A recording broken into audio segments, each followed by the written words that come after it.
వినాయకుడికి ఎంతో ఇష్టమైన ప్రసాదాలలో మొట్టమొదటిది ఉండ్రాళ్ళండి. ఉండ్రాళ్ళు పెడితే చాలు ఆ గణపయ్య చాలా సంతృప్తిగా ఉంటారు. మీరు మిగిలిన ఏ ప్రసాదాలైనా పెట్టండి, పెట్టకపోండి, కానీ ఉండ్రాళ్ళనైతే తప్పనిసరిగా చేసి తీరండి.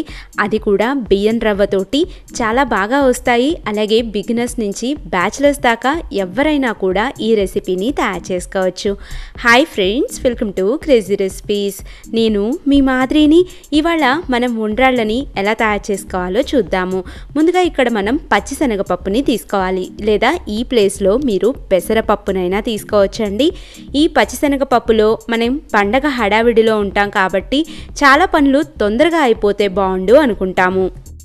అందుకని ఈ శనగపప్పు మీకు ఫాస్ట్గా నానటానికి నేను ఒక చిన్న చిట్కా చెప్తున్నానండి. ఈ శనగపప్పులో మీరు వేడి నీళ్ళని యాడ్ చేయండి, బాగా కాగిన నీళ్ళని యాడ్ చేయండి. అప్పుడు మీకు ఈ శనగపప్పులో 5 నుంచి 10 నిమిషాల్లోనే ఉడికిపోతాయి, అంటే సాఫ్ట్గా అయిపోతాయి. ఈలోపు మనం ఏం చేద్దామంటే స్టవ్ మీద ఏదైనా మందపాటి బాండీని కానీ లేదా గిన్నెను కానీ పెట్టుకోండి. ప్రసాదాలకి చేసేదైతే ఇంకా మంచిది. ముందుగా మనం ప్రసాదం తయారు చేస్తున్నాం కాబట్టి నేతితోటే తయారు చేద్దాము. ఇక్కడ నేను 3 స్పూన్ల నెయ్యిని వేశానండి. ఈ నెయ్యి అంతా కూడా ముందుగా కరిగేలాగా చూడాలి. ఉండ్రాళ్ళల్లో తప్పనిసరిగా మీరు చిటికెడు జీలకర్రని వేయండి, మరీ ఎక్కువ వేయాల్సిన పని లేదు. ఇప్పుడు నేను ఈ కప్పుతో రవ్వను తీసుకుంటున్నాను, బియ్యం రవ్వ తీసుకుంటున్నానండి. అప్పుడు అదే కప్పుతోటి మనం 2.5 కప్పులు నీళ్ళని యాడ్ చేసుకోవాలి. ఉండ్రాళ్ళకి కొంచెం నీళ్ళు ఎక్కువే పోయాలండి, అప్పుడే మనకి ముద్ద అనేది పడుతుంది. 2.5 కప్స్ వాటర్ని యాడ్ చేయాలి. ఇప్పుడు ఈ నీళ్ళల్లోని మనం ముందుగా నానబెట్టుకున్న ఈ పచ్చిశనగపప్పు ఉన్నాయి కదండి, దాంట్లో ఉన్న ఎక్స్ట్రా నీళ్ళు మొత్తాన్ని కూడా తీసేయండి.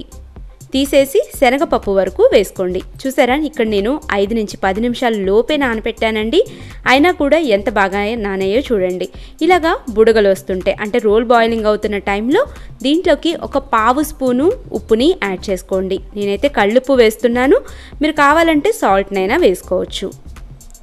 ఇలాగా మొత్తం అంతా కూడా బాగా బాయిల్ అవుతుంది చూసారా. ఈ టైంలో 1 కప్పు బియ్యం రవ్వని యాడ్ చేయాలి.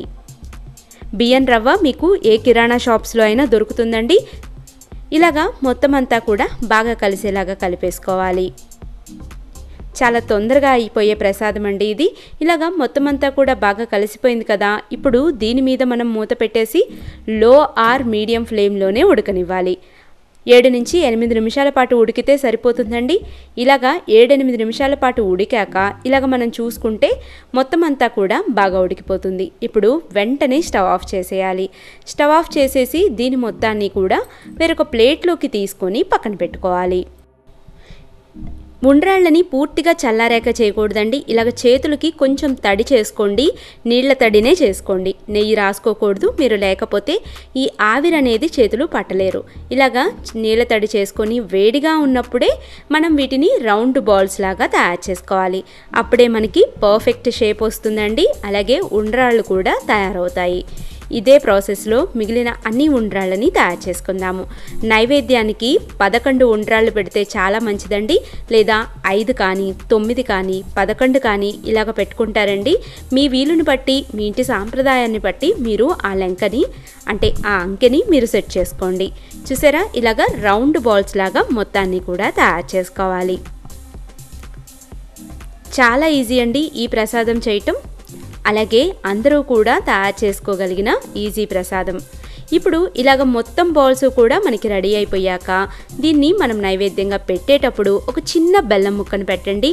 అలాగే మీ శక్తి కొలది పండ్లను కూడా పెట్టుకోండి. దేవుడికి నైవేద్యంగా సమర్పించండి. ఈజీగా టేస్టీగా మనం ఉండ్రాళ్ళని తయారు చేసుకున్నాం కదా. తప్పనిసరిగా మీరు ఈ రెసిపీని ట్రై చేయండి, మీకు చాలా అంటే చాలా బాగా నచ్చుతుంది. నా వీడియో నచ్చినట్లయితే ఒక లైక్ చేయండి, మీ ఫ్రెండ్స్ తోటి, ఫ్యామిలీ మెంబర్స్ తోటి షేర్ చేయండి. ఇలాంటి మరిన్ని లేటెస్ట్ వీడియోస్ కోసం క్రేజీ రెసిపీస్ని సబ్స్క్రైబ్ చేసి పక్కనున్న గంట సింబల్ని కూడా యాక్టివేట్ చేయండి. Thank you. హాయ్ అండి, వెల్కమ్ టు క్రేజీ రెసిపీస్. నేను మీ మాదిరిని. ఇవాళ మనం 2 రకాల దద్దోజనాల రెసిపీస్ చూద్దాము.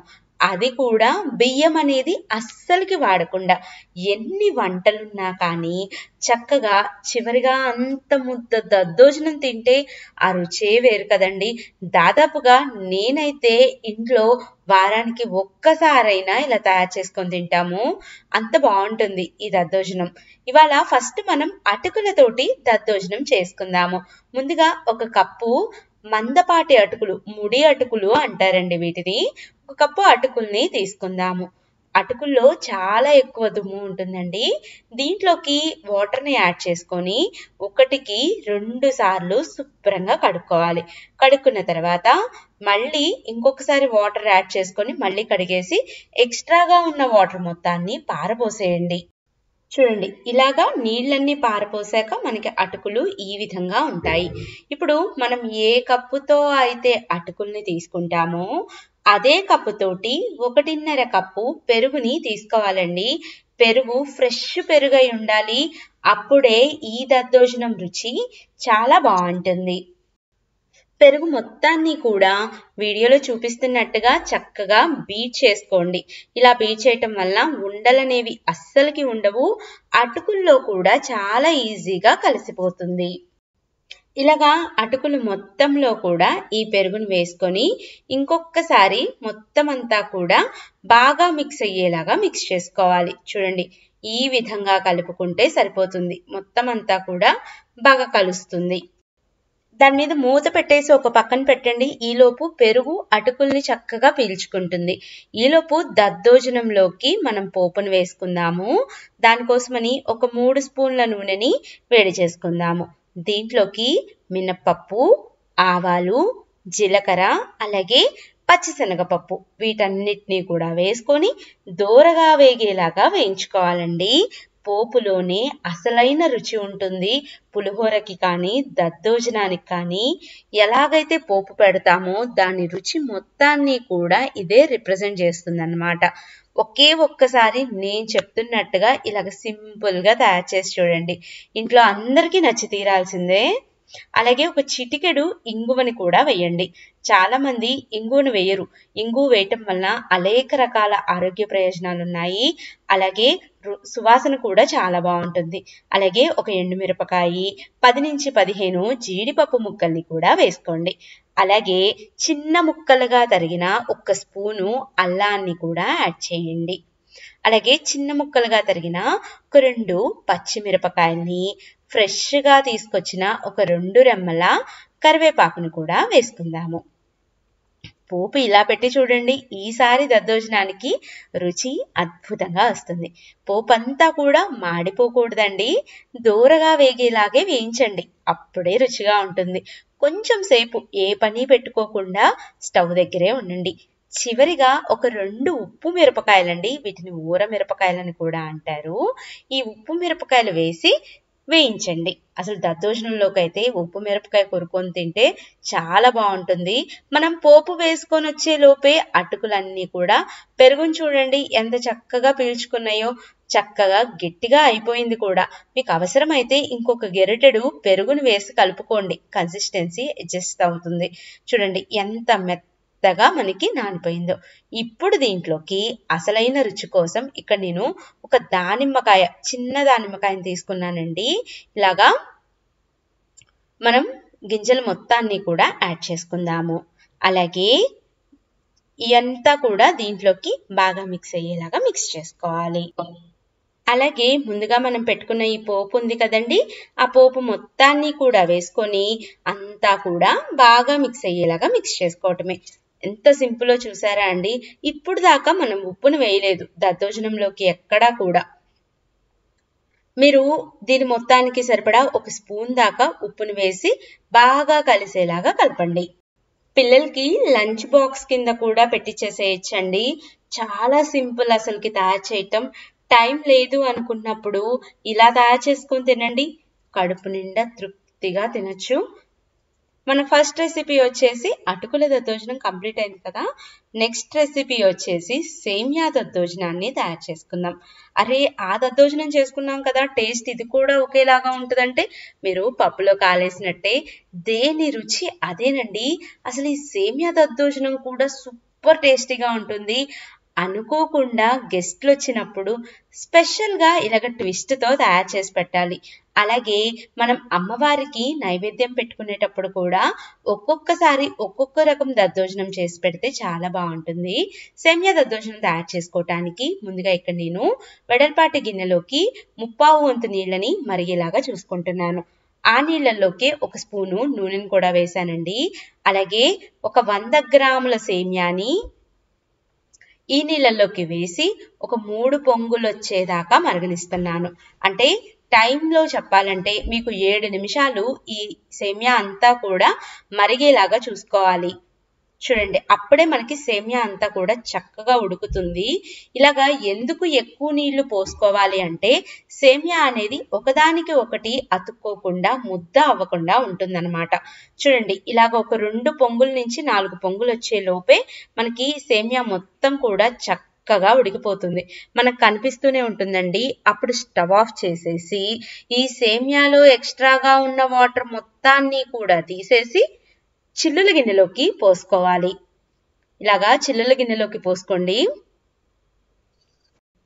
వెంటనే ఈ వేడి నీళ్ళు మొత్తం పోతాయి కదా, వెంటనే చల్ల నీళ్లు ఈ సేమియా పైన మళ్ళీ పోసుకోవాలండి. అప్పుడు మనకి పొడి పొడిలా ఒకదానికి ఒకటి అతుక్కోకుండా చక్కగా వస్తాయి. చూడండి, ఇలాగా సేమియాని తీసేసి కింద ఎక్స్ట్రాగా ఉన్న వాటర్ మొత్తాన్ని కూడా పారబోసేయండి. ముందుగా నేను చెప్పాను కదండి చల్లటి నీళ్ళని పోయాలని.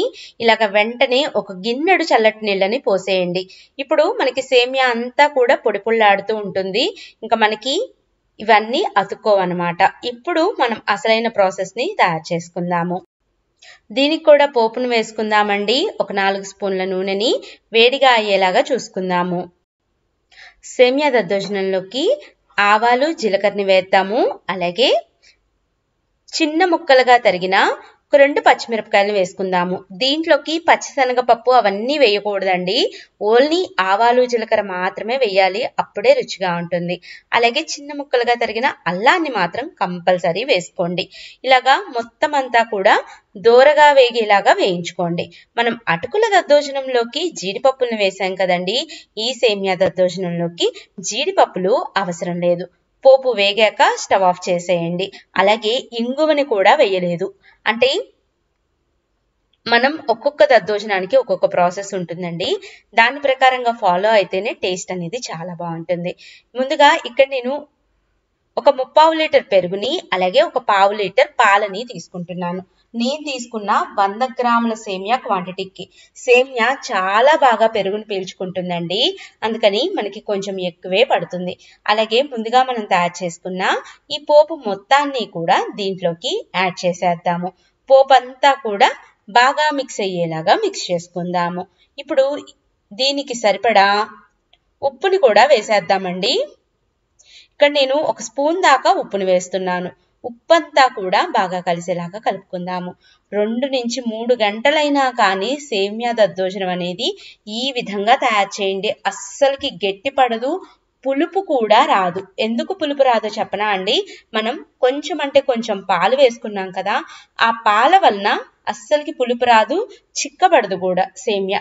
ఇలాగా సేమియా మొత్తం చూడండి ఎంత పొడి పొడిలాడుతూ ఉందో. మనం చక్కగా ఇలాంటి చిట్కాలు పాటిస్తూ చేస్తే ఏ వంట అయినా కూడా అద్భుతంగా ఉండాల్సిందే కదా. ఇలాగా ఇంకొకసారి సేమియాలోకి పెరుగంతా కూడా బాగా మిక్స్ అయ్యేలాగా మిక్స్ చేసుకుందాము. ఇప్పుడు చివరిగా దీంట్లోకి ఒక దానిమ్మకాయని తీసుకొని ఇలాగ గింజలను కట్ చేసుకొని యాడ్ చేసుకున్నానండి. ఏ దద్దోజనంలోకైనా దానిమ్మ గింజలను వేయటం వల్ల దాని రుచే మారిపోతుంది. ఇంకొకసారి మొత్తం అంతా కూడా బాగా కలిసేలాగా కలుపుకొని చక్కగా సర్వింగ్ బౌల్లోకి సర్వ్ చేసుకోవటమే. ఒక అరగంట అలా వదిలేసేయండి, పెరుగంతా చక్కగా పీల్చుకుంటుంది. తర్వాత తిని చూడండి, మీకు చాలా బాగా నచ్చుతుంది. నా వీడియో నచ్చిందా అయితే ఒక చిన్న లైక్ చేయటం, షేర్ చేయటం, ఛానల్ని సబ్స్క్రైబ్ చేసుకోవటం అస్సలకి మర్చిపోవద్దు. మీకు ఎలా కుదిరిందో ఒక కామెంట్ చేయటం కూడా మర్చిపోవద్దండి. Thank you.